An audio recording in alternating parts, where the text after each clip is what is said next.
Hello everyone, it's Joe here and welcome to episode number 17 of the Snake Draft FPL League podcast.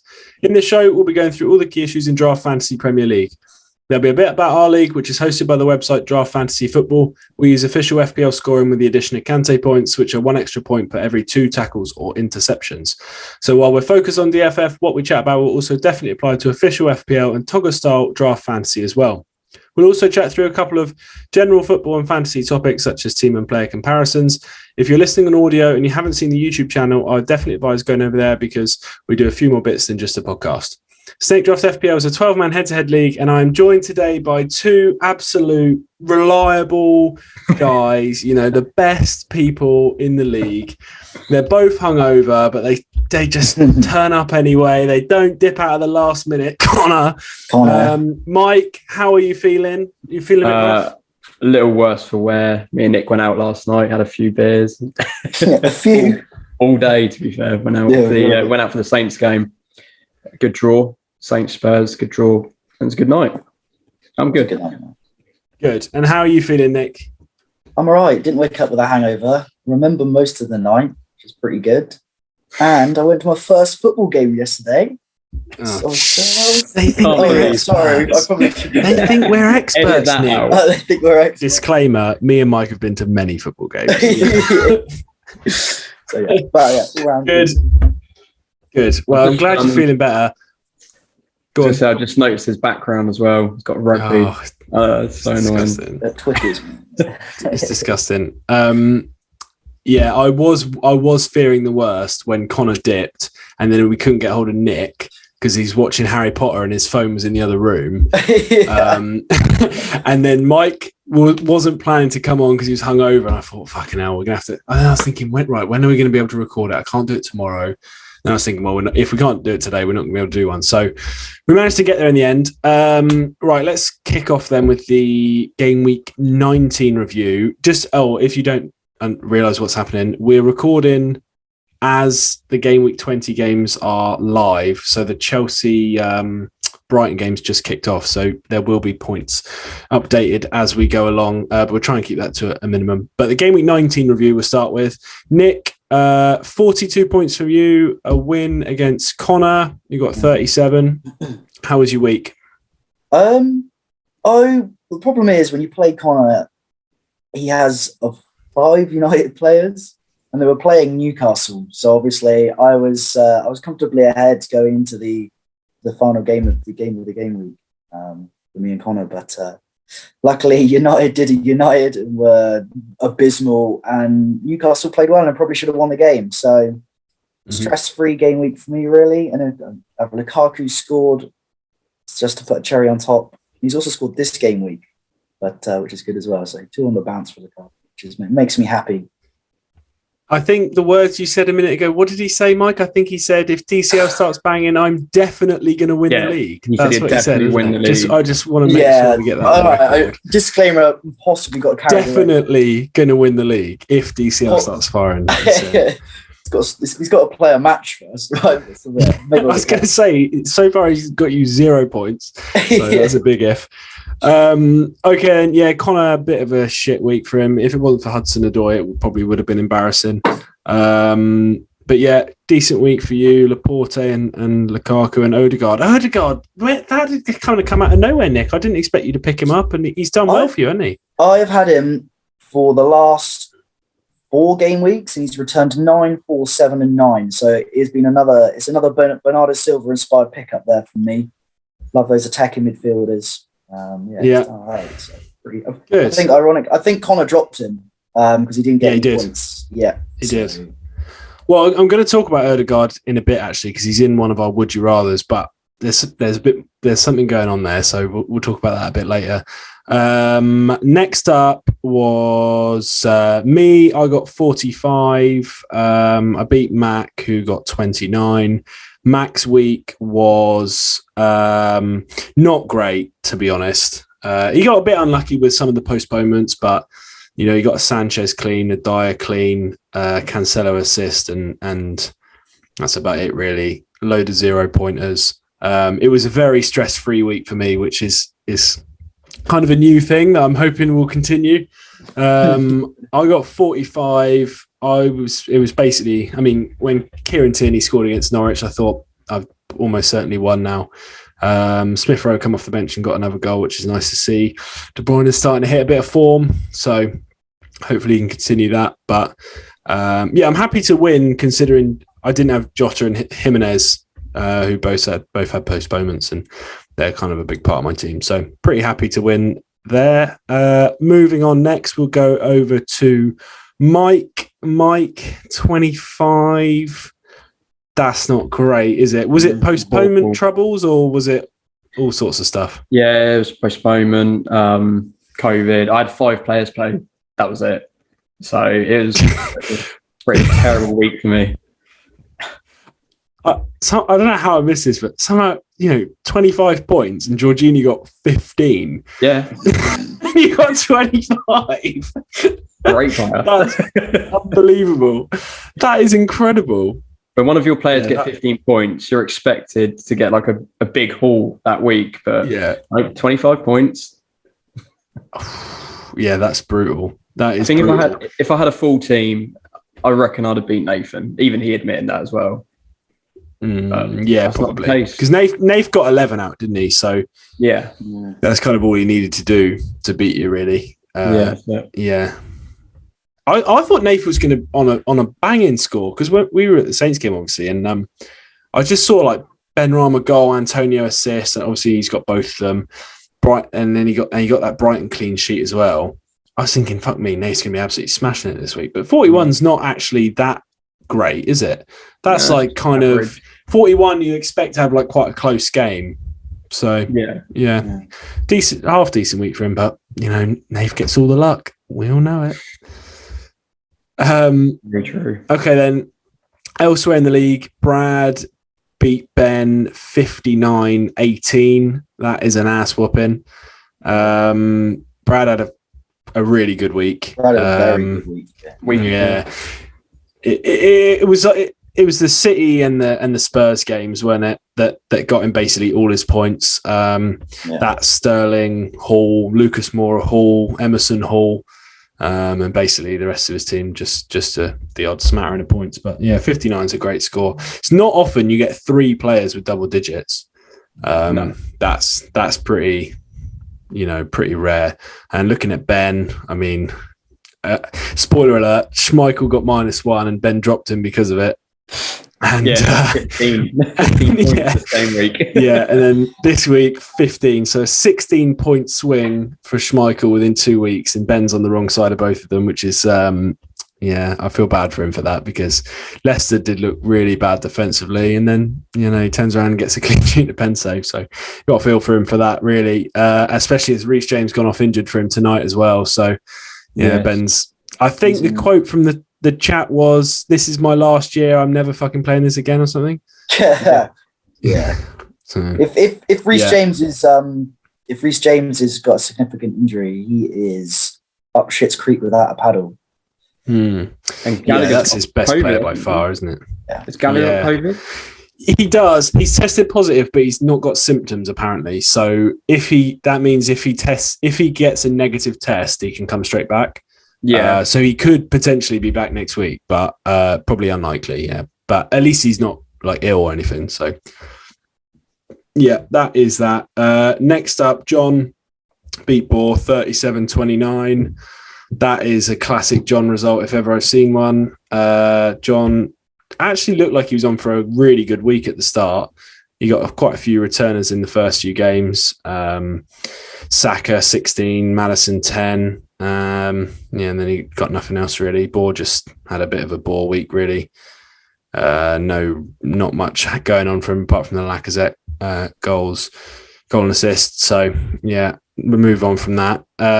What else have we got? Jord beat Dave in the grudge match 59-37. Strong week from Jord. Jord is absolutely smashing it on the manager of the month. And actually, we might as well just go straight onto that now. If I can find it. I'm pretty sure he's won. I sent it to you, didn't I, Nick? Yeah, here it is. He is on max points. Him and you, Nick, both on max points, but he's about 45 points ahead on the goal difference. So, and he's got Macaulay this week, so that's an easy win.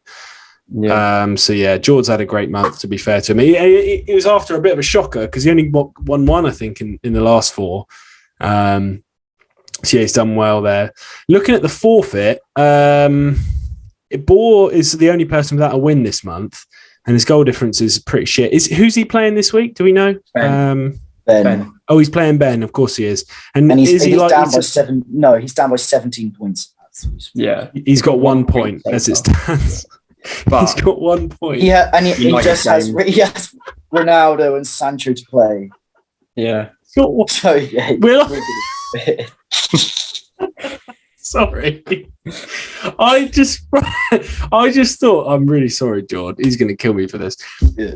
I honestly thought he just hadn't had anyone play yet, and like he still had his whole team to go. Because when you see someone that's like halfway through the game week and they're on like 1 point, you think, oh wait, he's obviously not had anyone play yet. But I'm just looking now. 2 players left. He's got He's literally got Ronaldo, Sancho, and De Gea left. And he's on 1 point. Don't forget the Van Dijk 2 points off the bench. Yeah, 2 points for Van Dijk. Oh, sorry. Yeah, so he's on 3. You're right. He's on 3.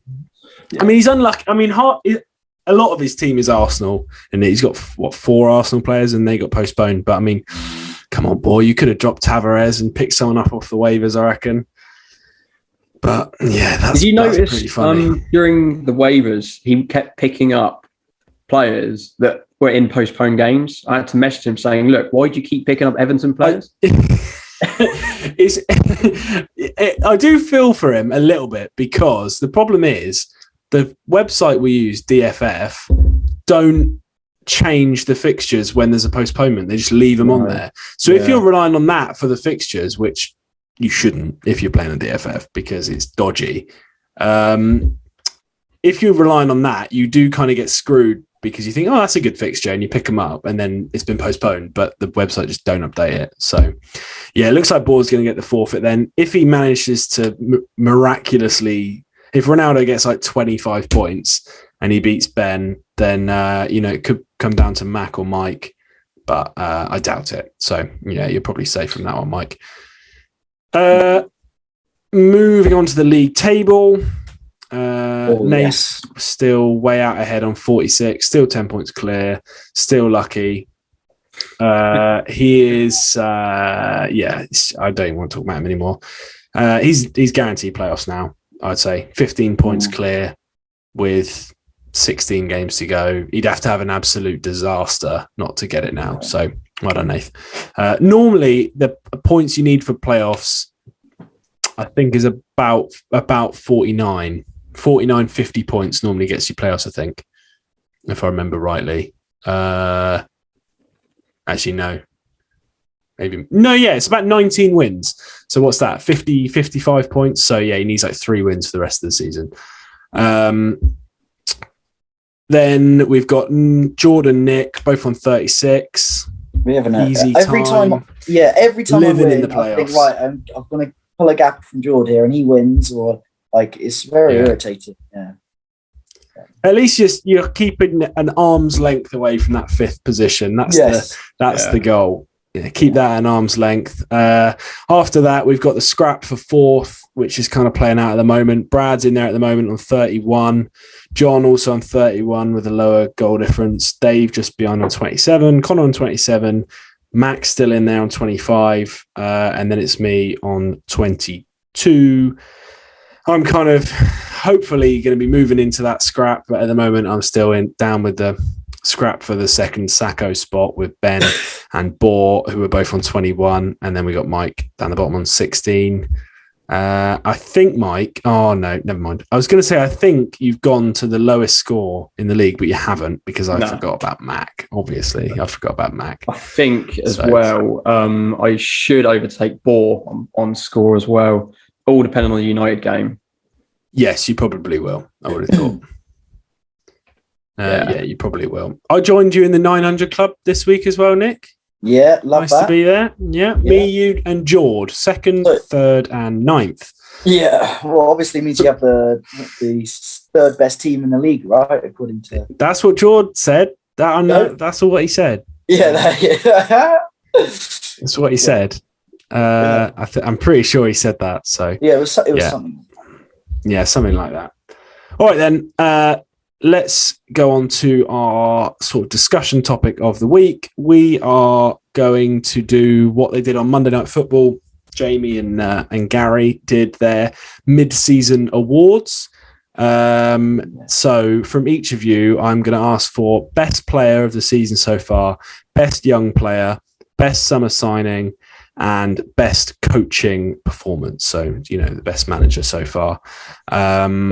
And I'm pretty sure neither of you have done any prep for this because you're both here last minute. Yeah. So would either of you like me to go first, or does anyone want to go first? I can go first on best player because it's easy. Let's do them one at a time. So let's start with best player because I think that's easy. Yeah, Nick. Yeah. Cancelo, without a doubt. Oh, fuck off! Best player in the league, Cancelo. Don't even. Right, you can't do that. It's Salah. What? It's Salah.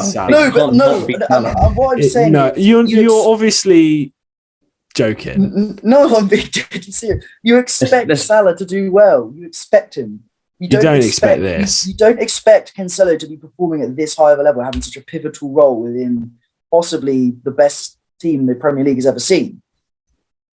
Right. So I would accept most surprising player. Yeah, that's not the question. Or most improved player, but you can't say he's the best that Salah has not been the best player. I just will not accept that.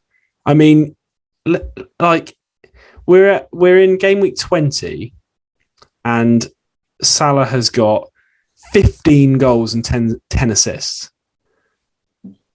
It's ridiculous. In 20 games, 15 goals and 10 assists. He's on for like a 50 return season. Yeah. So, sorry, Nick, but I'm not accepting that. I'm going to write down Salah next to your name. Yeah, all right. Yeah. Salah. But I like the discussion, so thank you for putting that. Right, next up, I've put in the notes beat young player, but I think it's supposed to be best young player. And I will go to Mike first. I can't like Saka, I think he's very good. Me too. He's picking them points up every week. Yeah. I'm jealous John's got him. I really am. He's really hit a bit of form at the moment. Oh yeah. I really like Saka. Yeah. Okay, yeah. I like that. He benefits massively from having Lacazette in the side as opposed to Aubameyang. Yeah. Having a centre forward that just like occupies the centre back and stands there ready to like play a 1-2, like Saka benefits from that massively. I think that's a pretty bold pick. I'm not sure. He'd definitely be in my top 5. Definitely be in my top 5. What do you think, Nick? Well, what would you class as a young player? What's the age? I would say like 22 or younger, probably. Yeah. 22, 23 or younger. I think the candidates that most people would put forward are Saka, Smith Rowe, Trent, Reece James, Gallagher. That's probably about unless I'm missing out anyone like really obvious. Yeah, probably best young player, if we're allowed to say Trent, would be Trent, right? I think. How old's Trent? 23. Yeah. If we can say Trent, I think I'd probably say Trent as well. Yeah. Trent doesn't feel like a young player. No. Because he was in the side at like 18. I'm not sure if I'd... Yeah, he's been in the say like young player. Yeah, but then I suppose like he is young, isn't he?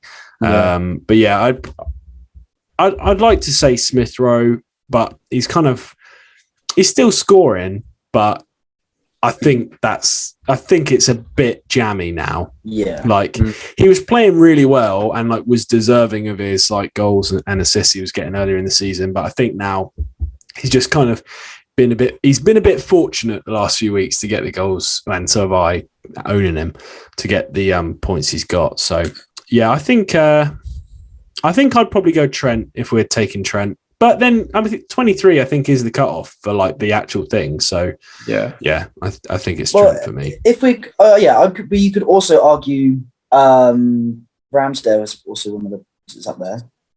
He probably falls into the next category of best summer signing. I'd say so. I think Ramsdale was actually about 20. Oh no, he's 23. 23, yeah. So yeah, that's a good shout. To be fair, if we're taking 23-year-olds, yeah. If not, I think Reece James might be a good shout as well. He's 22. He's been brilliant, hasn't he? Okay, season over for him now, though. Maybe. No, don't say that. Ben won't come back. Okay, on to the next one then. Best summer signing. I've got a really left field. Well, it's not that left field for me, but I've got someone that probably won't either of you two say. So I'll go last. I'll start with. Actually, I'll go first. Yeah. Mine is actually going to be Tomiyasu. He's an Arsenal fan, whatever. But I think he's so good, and it is exactly what we needed. But I think best signing. Obviously, there are some big headline ones that you think, you look at the likes of Gallagher or Ronaldo, or even Brozier looks like a great signing. Livramento also looks like a great signing. But I think we didn't have a right back at the club that could play in the Premier League really. Cedric not good enough. Bellerin was out the door. And we needed a very specific right back, because Ben White plays right centre back and he's shit in the air. And that's the only thing he's bad at, but he's great on the ball. So we needed a big defensive right back that can progress the ball, but is really good in the air. And Tomiyasu is absolutely perfect. I honestly don't think there's a right back that we could have signed realistically that was better suited to that role. And I'll be honest, I had no idea what he was like before we signed him. And I'm quite European football and stuff, and I was barely heard of him. So I think it's a great signing for the money we paid and how well he fits the team. Great signing. So that's mine. Nick, I'll go to you next. So I don't think you can really look past Gallagher or Emmanuel Dennis. I don't know how I would pick between the two, because both are very pivotal for their teams. See, Gallagher kind of hit the ground running earlier in the season, right? But Dennis is he's kind of picked up a bit of form. He's got eight goals and 6 assists. So, and for a poor, you could argue that the Crystal Palace team is stronger than the Watford team, player for player. So therefore, that would make the impact of Dennis even more impressive. But yeah, I'm not too sure how I pick between those two. So yeah, that's. I know that's not. Yeah, no, I think they're both good shouts. Don't make me narrow it down, because I think I'd probably struggle, and then it would be a biased opinion, because I'd have to go with the player that I had. All right, I'll take Dennis for you then. Mike, what do you think? Yeah, I was going to say Gallagher, but I feel like Palace. He's turned. Do you know? I didn't even think of Dennis. For some reason, I've just Googled it, because I thought he was at Watford last season, but obviously I'm an idiot, because he signed this summer. Sorry, carry on. I think Palace have, like Nick said, Palace have a better squad, in my opinion. I think it's harder to do bits in a Watford side than a Palace side. Yeah. So for me, it would be Dennis. I think Dennis is the best signing this summer. I wouldn't. You consider Ronaldo, but I don't think he's done enough, in my opinion. Agreed. I think the thing with Ronaldo is he's not exceeded expectations, has he? And City just scored. Yeah, Foden. Yes, come on. Woo! Are you sure? Are you lying? I don't know if he got a touch on it. What do you mean don't know? I just watched it. How do you not know? He was the ball's played into the front. Oh, live score have said Phil Foden. So, and it's a De Bruyne assist. Come on. Are you sure you don't want Bilva for suck on that, Connor? That's probably game over for us then, because Connor's on 8 points. Great. Oh, that is Foden goal, KDB assist. It does not get better than this, boys. I've forgotten what we were even talking about. You were talking about best Ronaldo. And Ronaldo, yeah. Yes. He's not exceeded expectations, has he, Ronaldo? And that's kind of what you for the best signing. It has to If he'd come in, if he'd scored like 15 goals at this point, then you'd be like, okay, he's exceeded expectations. That's it. But no, I wouldn't say Ronaldo's. You could also argue if it was maybe a couple of weeks back that Ronaldo has pulled United out of the shit a number of times. Oh yeah, for sure. Right? Yeah, I don't think he's got to be like kind of in the conversation. Oh, 100%. Yeah. Yeah, but I don't think he's done enough to say he's been the best.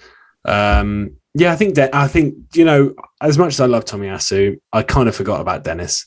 I'd say like I was thinking it was Tomiyasu versus Gallagher, to be honest, but that's mainly because in my brain Dennis was already there. So yeah, can't argue that. One thing I would say is if say Dennis carries on, and he ends up with sort of 16, 17 goals and 8 assists or something, and he has a great season, but Watford still go down, would you still say he's been the best signing if they go down anyway? Yeah. Because I think even if you put a prime Lionel Messi in that Watford squad, they're still going to go down. I think it all depends on the other players. Yeah. I don't know. Yeah. I'd say he is current form.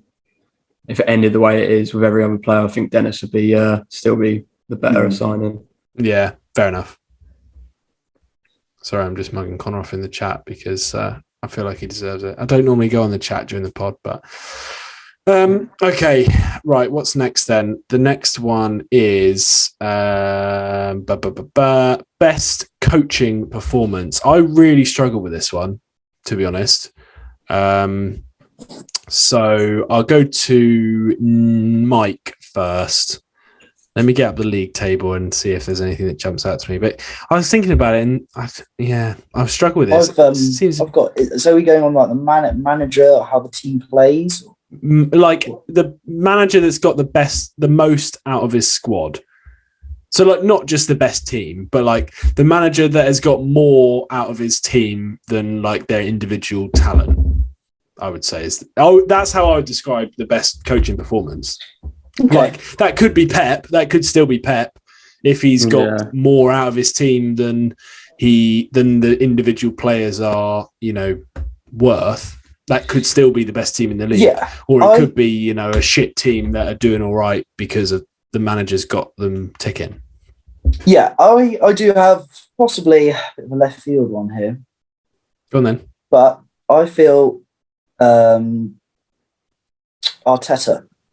Oh, I knew you were going to say that. Arteta. Don't tease me. Don't tease me. And I say it because at the start of the season, Arsenal were really poor.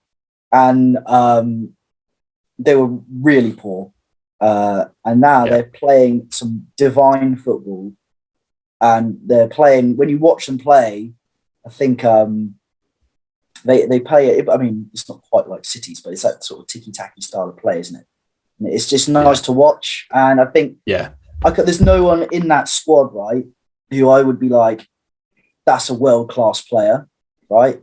If you look at the squad, there's a number of players, I'm like, you're probably not actually good enough for Arsenal. I mean, you say, I'm comparing that to like a prime Arsenal under Wenger, right? Where they were like one of the best teams in Europe, where they're way off the pace now. So I'm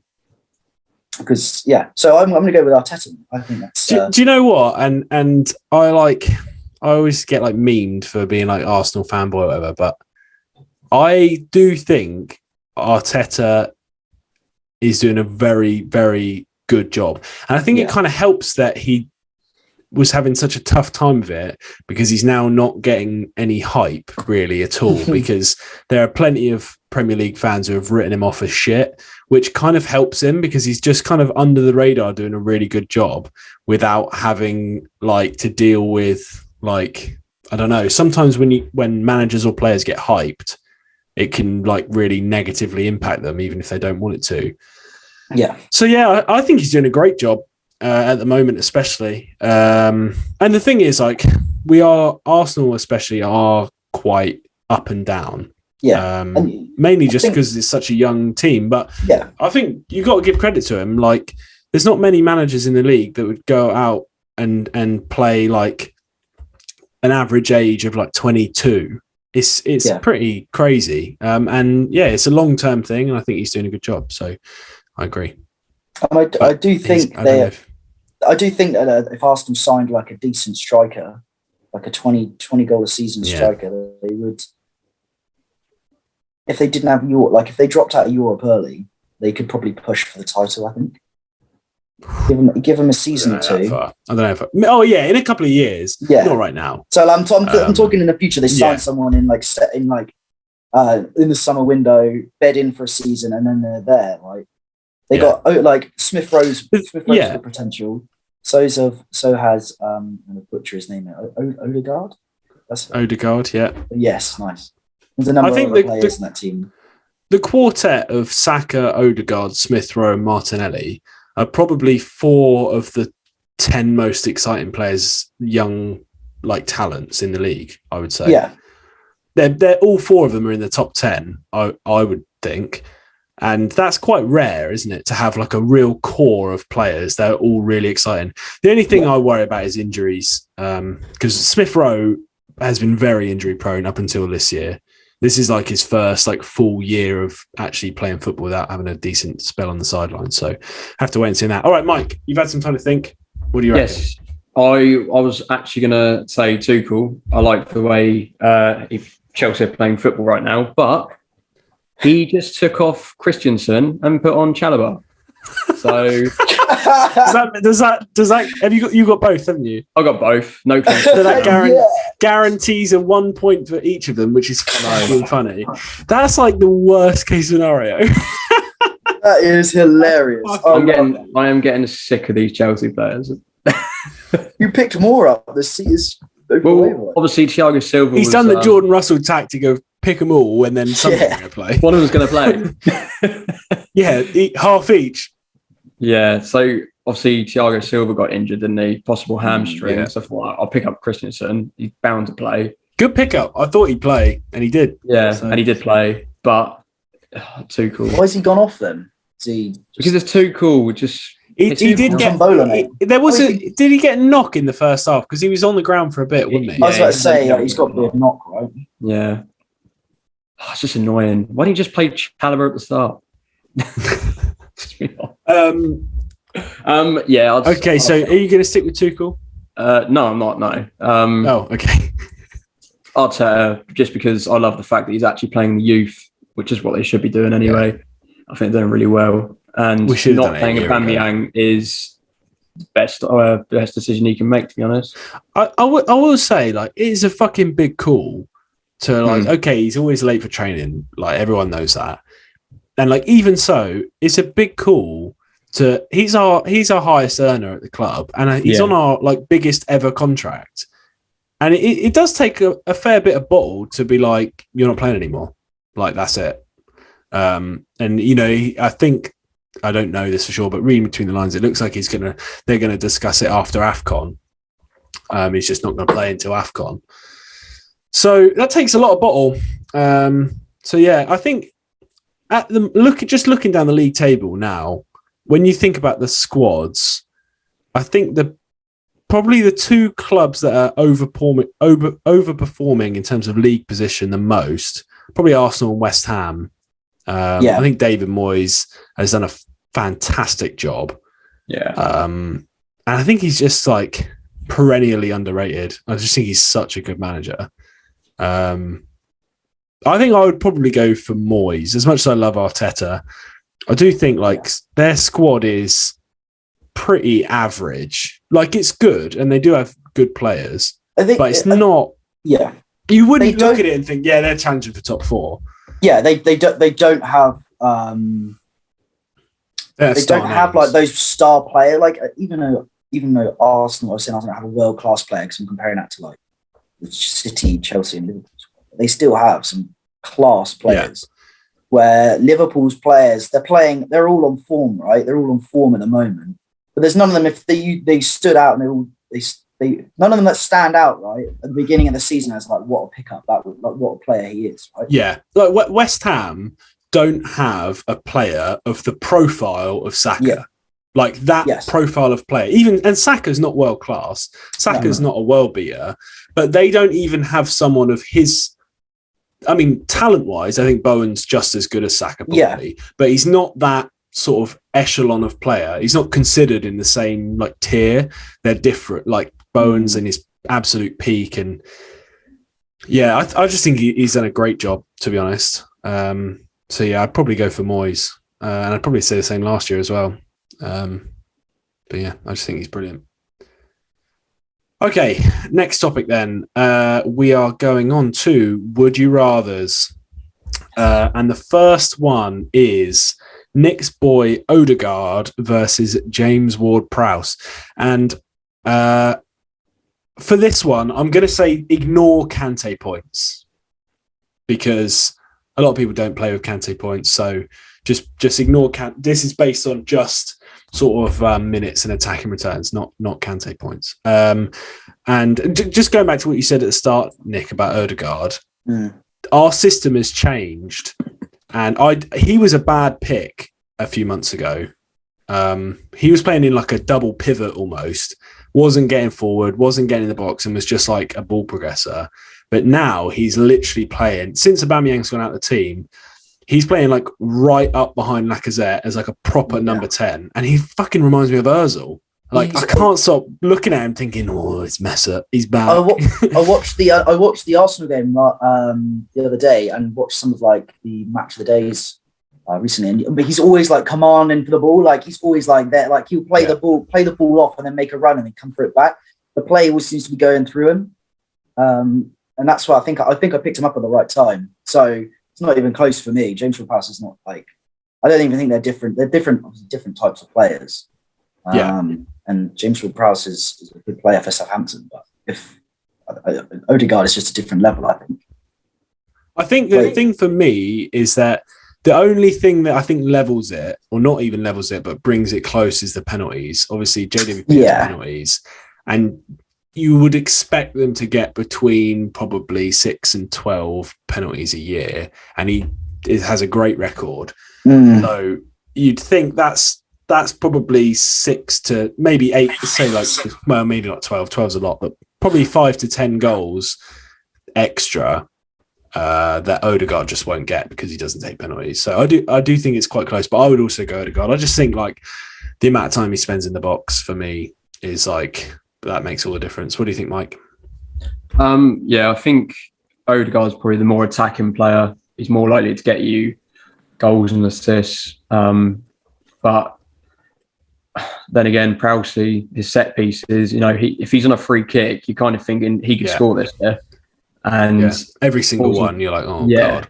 Exactly, yeah. And penalties as well, it's a hard one, really. I mean, if you were putting KP points in, I think it would be a no-brainer, Prowse. But obviously, if you're not, then I think it's quite even. I think I still might actually say James Ward-Prowse. I think, The other thing in Ward-Prowse's favour is that he plays 90 minutes every week, and apart from when he's suspended, he always plays, and he doesn't get subbed off. Whereas at the moment, with the form of Saka and Martinelli, Odegaard's fighting with Smith Rowe for minutes, and there will be times when Smith Rowe starts and Odegaard's on the bench, and it's basically going to be 65 minutes to one of them and 25 minutes to the other one. Which at the moment it's Odegaard, which is great if you own him. But even then, when they come off at 65 minutes, that's often when the other team's getting tired, and you think, oh, fuck's sake, he's on, great, he's on 6-7 points, but he could get another return or two here. So he is fighting for minutes a little bit, but I would go Odegaard, but I think that's pretty close. Okay, then next one is going to be Bowen versus Mount.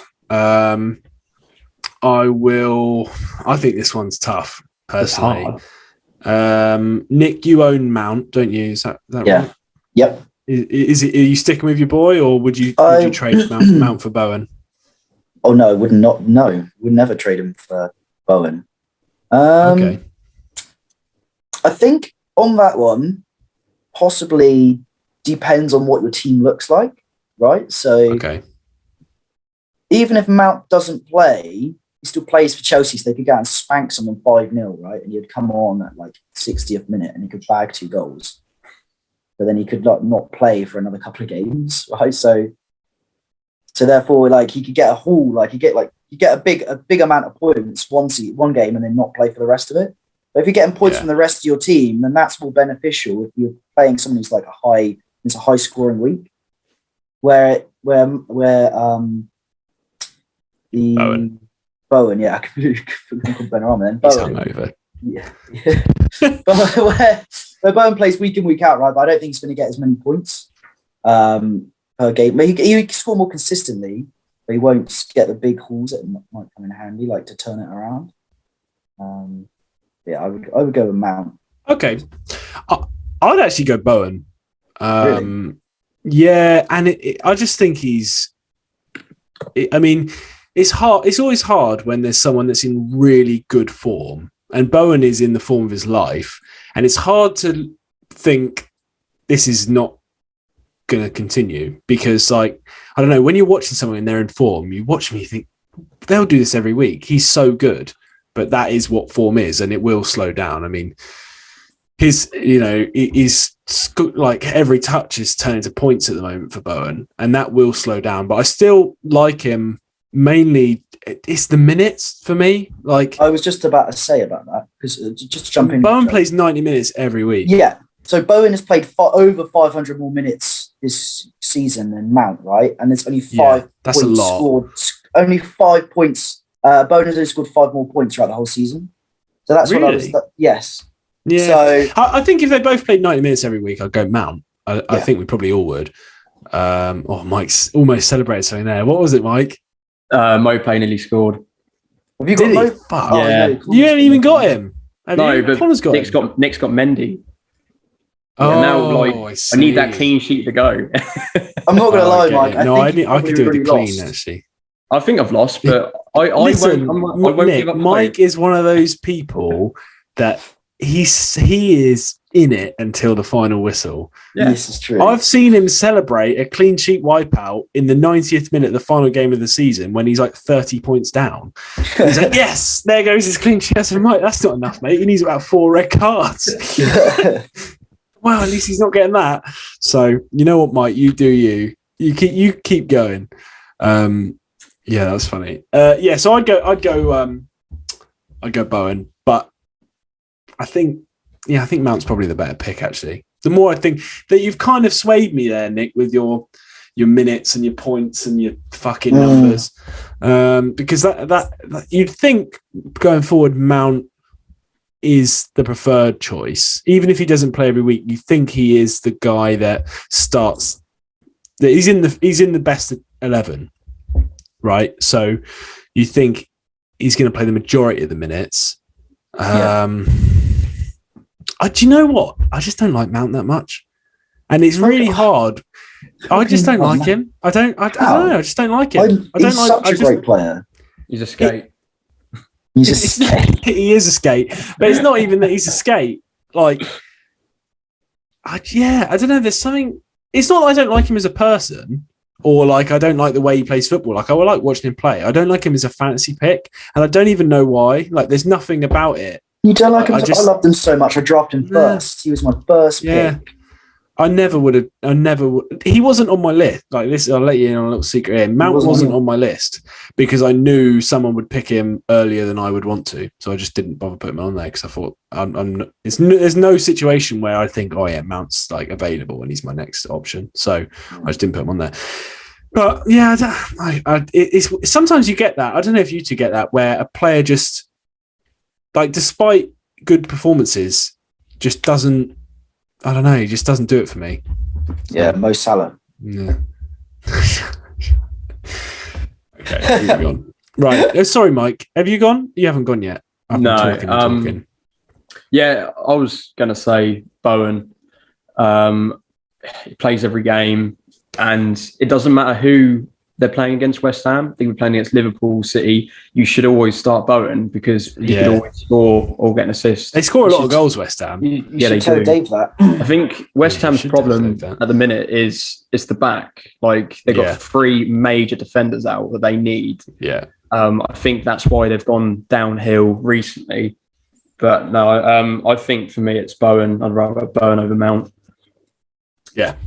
I do think, and West Ham are really good going forward as well, and that's like, and they do a thing that I really like, where when they're winning, they just keep going. Like there's some teams that, like Arsenal are doing it at the moment, where they're 2-0 up, but they're just like hungry for more goals, and they don't just like shut up shop and like think, oh well, 2-0 game over, and just defend.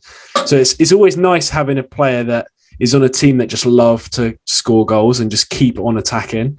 That's why I like having City players, to be honest, because they just, like, when they're 2-0 up with 20 minutes to go, when it's like Spurs in my head are the team that it's like 2-0 up and you think, well, they probably won't score anymore because they're done now. Yeah. And they just like shut it down and that's it. Chelsea kind of can be similar as well. Whereas like City and West Ham as well, they just want more goals all the time, which is nice. Yeah. Okay, next up, final one is Maddison versus Lucas Moura. And I will go straight back to you, Mike. What do you think? Maddison. Easy for me, Maddison. I just think he'll end up getting more points over Moura. I don't like Spurs as a team. Just don't like them. As a club. As a club, yeah. No, I like Maddison. He is on fire recently. He cannot stop scoring. And he was, I don't think he was getting played at the start, was he? Or he was doing really poorly. He had a wobble, and then he was out of the team for a while, and then he was coming on the bench but not really doing much. And he was in really shit form. Hit his form again now. It's clicked. Yeah, it's clicked. Yeah. But yeah, I like, Lucas Moura is okay, but no matter who Leicester are playing, I'm expecting Maddison to get something every game. Doesn't matter who they're playing. Whereas Lucas Moura, I don't know, he might get something 1 in 4 games, maybe. I'm not saying that's the stat, but that's in my head. So I'd rather Maddison over Moura. Okay, Nick. Yeah, I would go with. My head does me go with Maddison, but I quite like Lucas Moura. So, but then Spurs, like you were saying, like if Moura doesn't start right, and then Spurs are 2 up, and Moura comes on, Spurs aren't pushing for a goal. No. Where Leicester probably would. I'm not really a fan of like Conte's kind of style. So player for player, I think Maddison's a better one to go with. Yeah, I kind of agree.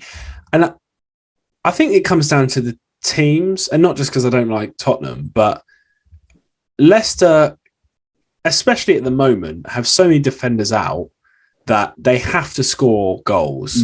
And the way their forward players are playing, they look like they're going to score loads of goals every week. I mean, it's not often teams score 3 against City, and 3 good goals as well. And I know, like, they didn't score against, they only scored 1 against Liverpool, but I mean, that's not bad. I just think, like, I don't think Tottenham look good at the moment. Like, and it probably sounds biased, and they should have beat Saints if, the decisions were a little bit different. I mean, Kane's goal was very unlucky to be called offside, I think. I mean, that is like as close as it possibly gets. And I think the Forster fumble probably should have been a goal as well. So you think, okay, well, they probably should have won it. But until Salisu got sent off, they weren't the better team. Spurs weren't the better team. It was scrappy. It was shit, to be honest. Like, there was like some good spells, but Spurs were hardly playing any kind of flow in football. They weren't having cohesive attacks. Their only real chances came from overloading Son and Reguilon down the left-hand side and like hitting these big fucking diags and trying to get Reguilon to outnumber the right back. And that's like the only way they were really attacking, which you kind of need a bit more than that in the Premier League. And when you're coming up against Saints, who aren't in good form, really, and you're kind of struggling. They weren't struggling, but it was pretty even contest until the red card. That doesn't really fill you with hope, does it? Because you'd expect like a big team to at least score a few goals at St Mary's. Because Saints aren't, they're a decent Premier League side, but they're mid-table at best. Whereas Spurs, you should be challenging for the top 4 at least. So for me, I just think Leicester are going to score a load more goals, and Maddison is always involved. Whereas well, not always, but, he has a really big goal involvement. Whereas Lucas, a lot of the Spurs attacks go through Kane and Son and Reguilon and Emerson. And Lucas is obviously not always involved. I know he had a haul last week, but it's Maddison for me as well, I'm afraid. Sorry, Brad. Okay, then. Right. Last bit. Game Week 21 preview. Let's have a look. First up is Nick, and you are playing Nathan Dewey. It's a big game. Top of the table crunch. You will probably still be in third at kickoff. But let's have a look at your fixtures. Do you think your fixtures are kind of... Well, actually, sorry, Nick. Before I go on to the fixtures, one thing I will say is there may well be a double game week in Game Week 21, and a pretty big one. I don't know. It's not announced officially yet, so you probably haven't seen. But basically, a load of these postponed games, because Game Week 21 is obviously the New Year's Day games and that weekend. But Game Week 22 isn't for 2 weeks because this is like the winter break. But all these postponed fixtures may well end up going in the midweek before Game Week 22 starts. So like a week. So like it's this weekend is Game Week 21. Then there'll be a whole week. And then the midweek after that, they're looking at putting a load of these postponed games, which is still Game Week 21. So they haven't even been announced yet. Because it's still like 10 days away. So it's a bit weird. So it may well be that we get a double game week and we don't even know who's going to get a double game week until after the deadline, which is really fucking weird. I mean, it may be there are rumblings and you can kind of guess by who's had the most games postponed. They're the ones that are most likely to have a double game week. But yeah, we may well get a double game week. So the fixtures that we're going to talk about may only be half the game week. So bear that in mind. I thought I'd say that before we go on to the fixtures. Anyway, Nick, how do you feel about your fixtures and what we can tell so far? So I have Mendy versus Liverpool. Chelsea versus Liverpool. So therefore I've got Lukaku, Mount, Trent and Mendy all playing each other. Ooh. Yuck. Yeah. Got to trade Trent? Pardon?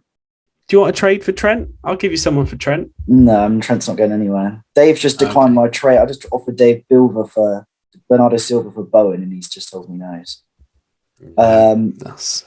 Yeah, I know. So looking for my team, then I have City versus Arsenal. So there's City could thump Arsenal. Yeah, it's normally a bit tighter at the Emirates. Yeah, but it's normally about 2-0, 2 or 3-0 at the Emirates. I think 2 or 3. Yeah, I'm not feeling confident. My best fixture this week is Ndidi versus Norwich. So that's all I'll say. And he's playing centre half. Yeah, so that's all I'll say about that. Good. Well, congratulations to win, Nathan. See you in the playoffs. Let's flick over to Nate's team and see what he's got. He's got Salah away to Chelsea, which isn't ideal. But yeah, he's got the 3 West Ham boys away to Palace. I think that'd be quite an open game, so that could be a good fixture. Other than that, Nate's team, that doesn't do it for me, I don't know. Maybe I'm being harsh, but when I look through Nate's team, he has quite a good team. I mean, he needs to get rid of... Where the hell's got Wan-Bissaka? And how long's Callum Wilson out for now? He's out for fucking ages, isn't he? He's got to be... I heard rumours of months. Yeah, he's dead to the world. I think he's fucked. Yeah. So that's a big blow for Nate's team because he's now got a strike force of Antonio, and that's it. So yeah, that's not ideal. Yeah, I think you've got tough. I think you've got the better team, to be honest, Nick. But you've got tougher fixtures. So I'm not holding my breath. Yeah, so we'll just take it. I'm pretty confident in the game week. If it is the double game week, I think you can pretty much guarantee Everton will be one of the double games because they've missed quite a few. So, if you've got Calvert-Lewin, you might have to do... So, just quick, do you want me to get up? There's a guy on Twitter that has said what the potential ones could be. Do you want me to just shout them out while we're on the pod?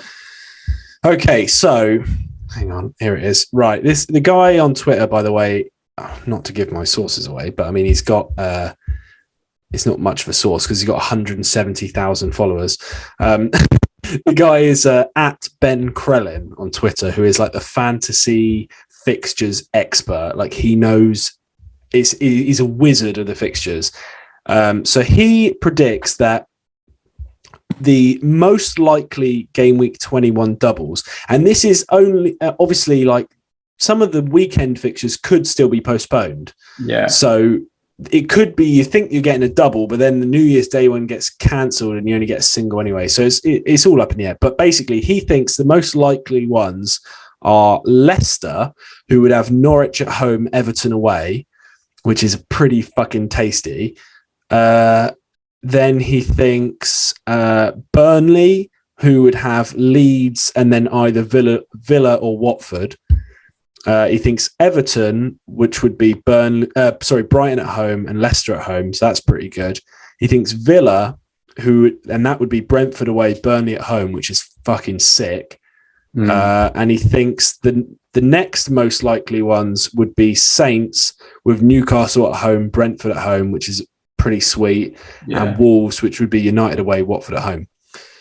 And then there's a few more that are sort of maybes. So not like none of the big boys, I don't think. And I think that's because I think the teams that are still in the Carabao Cup are playing in that midweek in the Carabao Cup, so they can't get a double. Yeah. So Arsenal, Liverpool, I think Tottenham and Chelsea can't look. That's what it looks like from the spreadsheet. I'm not 100% what it looks like. They can't get a double, and neither can City. Obviously, they've not had anyone postponed. So yeah, so it's a lot. It looks like it's a lot of the mid-table sides that could be getting a double. But yeah, that's the guy on Twitter. If you know anyone who's listening, if you want to go and have a look at that, he's got like a spreadsheet on his Twitter of all the potential permutations at Ben Krellin. Great Twitter account. But anyway, let's go back to let's go on to the next game because we've done Nick and Nath. Next up, it's me versus Mike. Michael. Hey. It's battle of the bottom of the table, boys. You ready for? I'll let you go first. Do you think you've got decent fixtures? I can see a lot of Liverpool at home there. No, it's Liverpool, Chelsea. So no, it's not looking good. I mean, I do have Jorginho and Kovacic, which would be good for Kante points, I think. Yeah. I'm going to have to do some stuff on the waivers, I think, this week. I mean, I'll do it every week. Well, Mike, my waiver video has just gone live and there's some great picks on there, buddy. So I haven't had a chance. I was actually going to, you know, this is bad, but I did the video. It was good to go, uploaded, scheduled. And I was like, I might just schedule it for like 10:15 tomorrow morning, like after the waivers. But then I realized the waivers don't go through tomorrow, do they? They go through on Friday. Yeah. So I thought I can't wait till Friday to do it. So I just posted it. So, yeah. I mean, I like the thought of Adams. I've got Adams Saints playing a double game week, but I got a funny feeling the Newcastle Saints game is actually going to get called off. My suspicion as well is that Saints will get the Brentford game rescheduled to that game week, and then the Newcastle game will get called off because Newcastle are kind of fucked, aren't they? Yeah. But I don't know how much of it is COVID and how much of it is injury, and that's the thing because I think injury shouldn't count. In my opinion, I don't think injury should count. They shouldn't. No, fucking. Everyone's got a youth academy. You play your youth players. It's not hard, is it? If Iheanacho has a double, if it's Norwich at home and Everton away, that could be very spicy.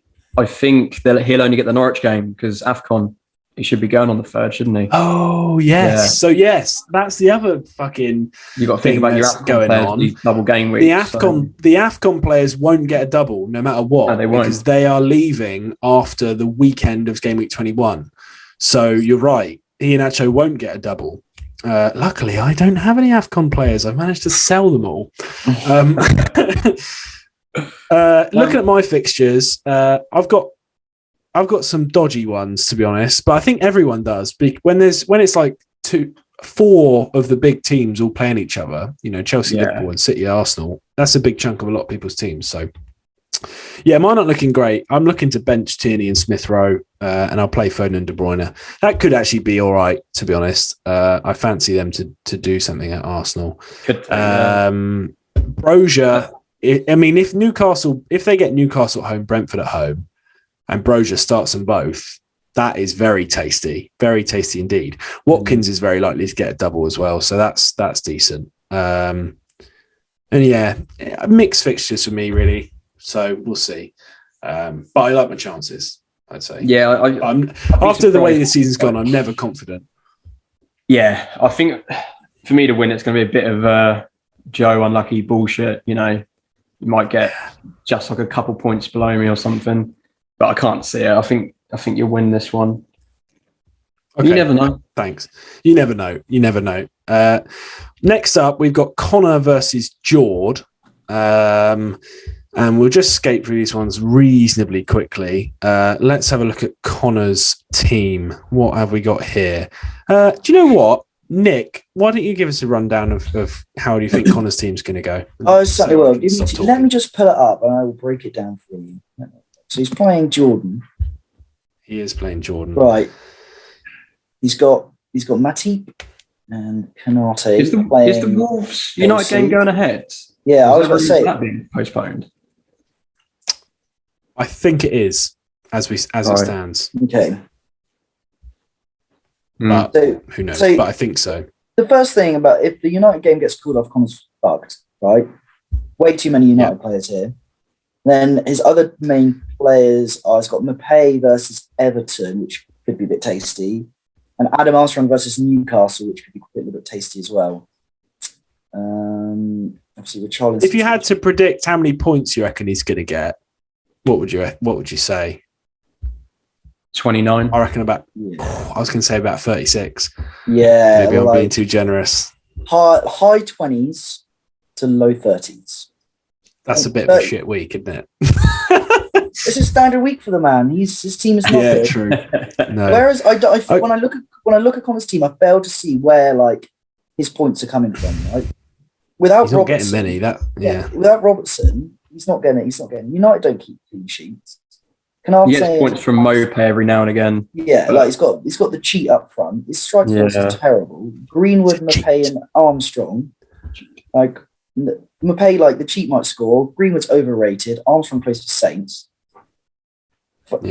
He has all these United players, and United are not performing at the moment. Varane's come back, so hopefully that helps to shore up the defence there. So you might have a good pick. He'll have Robertson back as well, but they got Chelsea away, which is that's what I mean. So I failed to see where he's going to get all these points from. Didn't Varane got injured the other day? I think he's. Is he okay? I'm not 100% sure of the extent of it, to be honest. I think it was a knock, but I could be wrong there. I'm not 100% sure. Let's flick over to George's team then. What we got here? George's team is distinctly above average, but not great, I'd say. He picked up. He's definitely an upper tier team. I mean, he's the highest scorer in the league. But he's got better fixtures than Connor, and he's got a better team than Connor. So you'd think he's probably going to win. Rafinha at home to Burnley, especially if they get a double. I can't remember if they were in the list or not of people that might get a double, but Rafinha's at home to Burnley on its own is a great fixture. Son away to Watford is fucking fantastic. I think Reguilon's a fantastic pick as well.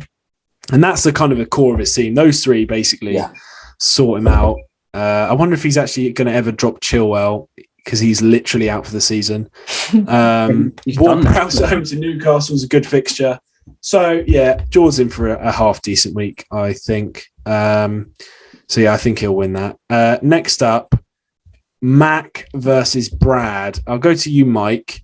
Have a look at Brad's fixtures. What do you reckon? Right, looking at Brad's team now, he's got really good fixtures, actually. West Ham against Palace, Redmond, Newcastle as well, possibly Brentford, Moore against Watford, He's got some... Vardy at home to Norwich. Vardy's injured, though, I believe. Yeah, maybe. Again, might just be who knows a knock, but I think it's quite soon. Vardy's kind of renowned for coming back earlier than you expect. Yeah, he is. He's a fighter. He's a trooper. So he could play. Bit of Red Bull and port sorts you straight out. Yeah. Yeah. And I think Macaulay's just trash. He has probably the second or third worst team in the league, in my opinion. I know he's got Tielemans. He'll probably do bits against Norwich. Bobby might play against Chelsea, but I don't know. I can't see him do much. He's got the CDM, Jollington up front. You know, Yeah. That is fucked. That is fucked. He was Sorry. He was bossing it. he was unreal against Box to box. United. He was so good. Where is that coming from? Arguably the best player on the pitch. And Should we go back to the best manager and actually say Eddie Howe to make Jollington box-to-box player? Yeah. Mac has literally got the first ever forward that is solely about Kante points. Yeah. It's fucking wild.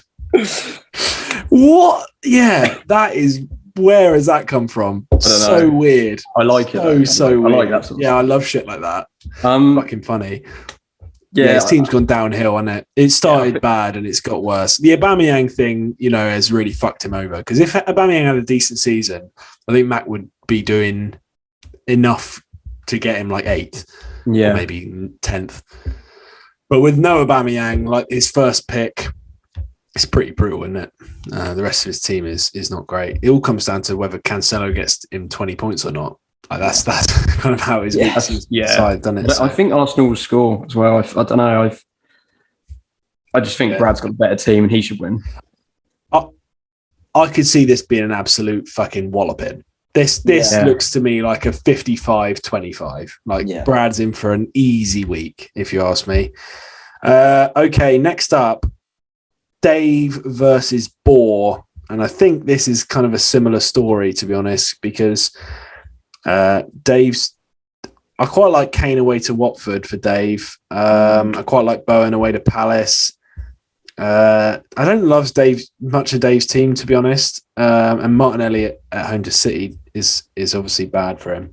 But I just think Dave's team Dave's got a solid 40 point a week team. Yeah. Consistent. If the other team has a bad week, he wins. If the other team has a good week, he loses. And that's kind of what it comes down to for Dave, it seems. And when you look at Boar's team, I just don't see this being a good week for him, really. His whole defence is Arsenal. Look at his defence is really poor. He's got obviously Van Dijk, White, Tavares, and Tomiyasu. He's going to have to dabble in the waivers. Yeah, he's going to need to drop at least one of those defenders. But then he'll still have 2 Arsenal defenders playing City, and then he'll have Van Dijk away to Chelsea. Right? Yeah, so but minimal. Defense is a mess this week. I mean, it happens sometimes. You have bad fixtures, but this week, his defense is fucked, and his midfield is distinctly average is probably awful. Being kind. It's terrible. It's not even average. I mean, look, right? Boar beat me a couple of weeks ago, so I can't say that his team will never do well because he got fucking 55 points against me a couple of weeks ago. But that was basically Sancho, De Gea, and Ronaldo that got basically all of his points. And they do have Wolves at home, which isn't the worst fixture, although I do think Wolves kind of are the sort of team that Man United will slip up against because Wolves are kind of better than you expect. Yeah. And then Lacazette at home to City is not good. And Werner at home to Liverpool is a bit weird that he even has him. So that's got Dave win written all over it, if you ask me. Sorry, Boar. And next up, last game of the week. I think we can all agree we end on the stinker. Yep. Ben versus John. What a stinky matchup. And it doesn't look pretty, to be honest. We start with Ben. Mike, I'll let you talk about Ben's team. I just keep seeing United away everywhere. Yeah, I mean, he's got Ake, who he should drop, in my opinion. now. He's got his use out of him this game week. Brentford. This is all pre-waivers, so we don't. Yeah. It could be waivers happening. All right, if it's going by this, Pickford might get a double game week. James obviously is now dead, as we've just seen, which is his best player. Probably the only player actually getting him any points. Gallagher probably still out with COVID. Gallagher's out with COVID. It's not looking good for Ben. I think he's under the 20 mark this week again. I think, and John, I don't know why, but I like John's team now. I hated it, but now I'm looking at Saka, Maddison, Dennis, Odegaard. I like it too. I like it. I hated it, and I slated John for literally the first 10, 15 episodes of the podcast. I quite like his team now as well, and like, even though he's not really doing much better than he was before, I just think like that it's the Lanzini, Maddison, Saka, Buendia. They're all quite exciting mids. Like, and even though like Buendia's not really done it yet, Lanzini doesn't always start. Madison, I think he kind of hobbled off, didn't he, in the last game? Yeah, injury. And Saka's got City at home, so doesn't scream points. I just quite like all of them. I like the Odegaard pick. I like the Dennis pick. His defense should have decent fixtures. I've kind of come full circle on John's team, to be honest. Yeah, John likes his team now. What's your opinion on that? Let me have a look at his form, because that will tell you whether I think he probably does at the moment. I think he got Maddison off the waivers, didn't he? And that was he got him at the exact perfect time. John's won 2 on the spin, so he'll be happy. Sorry, go on. Bruyne just put an excellent ball into Foden, and it just slid past the post. It's nearly a double haul. That would have been fucking. I would have had me cock out for that.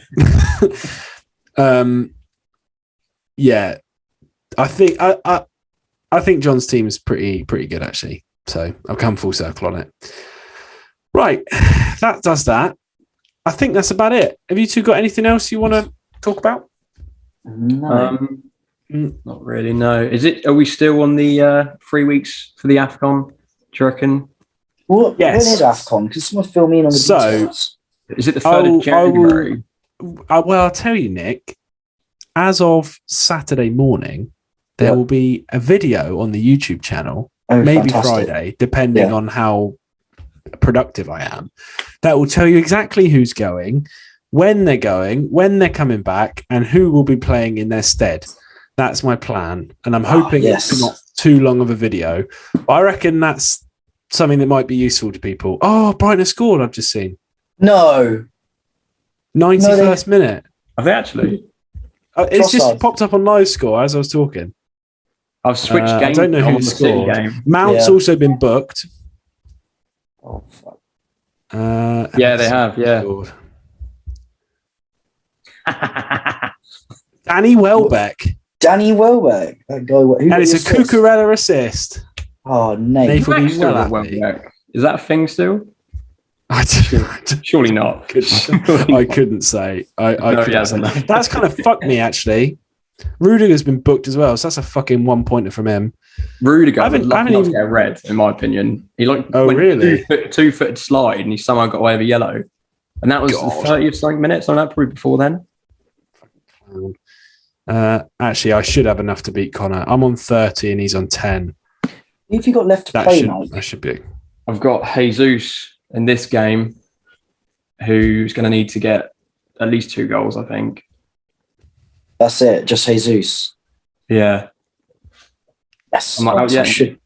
I've still got Maguire. He's got Burnley at home, so I should be. Burnley will score. Probably will, wait. Yeah. I don't know. Yeah, but I'll have a clean sheet. I should have a clean from Bernardo and Laporte. So yeah. You need City to concede and then Jesus to score back 2 goals. I need a miracle. You need a miracle. Again. Yeah, that's what it sounds like to me, Mike. You might need a miracle. All right then. So the AFCON video will be coming up I'm going to try and get it out on Friday before the deadline of the game week, because it might alter people's decisions before this game week. So I'm going to try and do it Friday. But yeah, the plan is to do a bit of a deep dive on who's going, when they're going, how long they're going to be gone for. So, listener, look forward to that. Other than that, I guess there probably won't be a waiver video for a while, because the next game week's not for like 2 weeks after this one coming up. There'll be another podcast next week. That may be mid-game week if we got doubles, so that'll be interesting. That'll probably be Tuesday, I reckon. Probably go live on Tuesday, so maybe next Monday night we'll record. But yeah, other than that, like the video, subscribe to the YouTube, listen to us on the audio, the Spotify or the Apple Pods or the Android shit that Nick uses. Yeah, that's all. So we will see you next week. Yeah. Goal. Really? Foden. No. Offside. You're such a rat. Offside. It's not even true. Oh, he's way Oh, offside. And it was a Jesus ball in as well, Mike. I know. Oh, You're such a rat. oh, he's well You're a offside. rat. You're the Foden's looking worst. dangerous. Yes, he Bilva is. for My Foden. fucking guy. No, I don't want Bilva. I think he was overperforming, and now it's like he's a back. He's still should've great, traded him. but I don't. Yeah, you Should should have traded him earlier. He's playing like a deeper role. It's pissing me off. Right, I'm ending the show now. Goodbye.